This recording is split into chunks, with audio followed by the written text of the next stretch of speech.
in there. Swim away.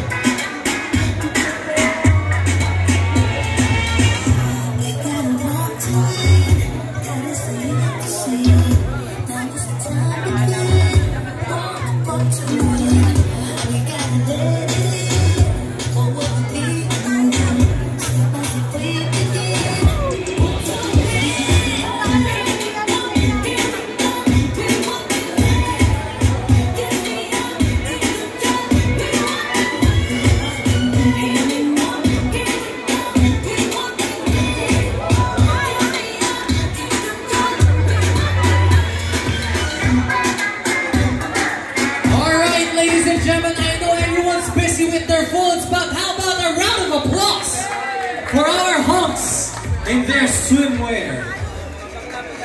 And of course, palapakan din po natin, thank you so much to our wonderful dancers, for our wonderful dancers. Palapakan po natin, the Human Touch dancers. Thank you so much, ladies.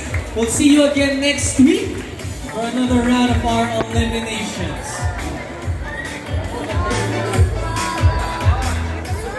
Woo! Grabe tong anim na mga Hunks natin. I'm pretty much sure dahil kung ako nung nag-pandemic wala akong ginawa kundi kumain. Yung anim mga Hunks natin, nakita ko naman talaga, tignan niyo yung kanilang physique. They really worked out, they really prepared within those 2 years. I know it's the rainy season already, but the whole season that becomes hotter and hotter for this portion talaga. While our tabulation team are tabulating, pretty much sure our judges are having a hard time. Let me invite you for the wild card, which will be held on November 19th, 2022.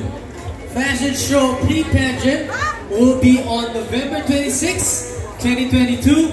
And the most awaited part of our pageant, the grand finals, which will be held on December 3, 2022. And of course, the following week, we'll have another elimination.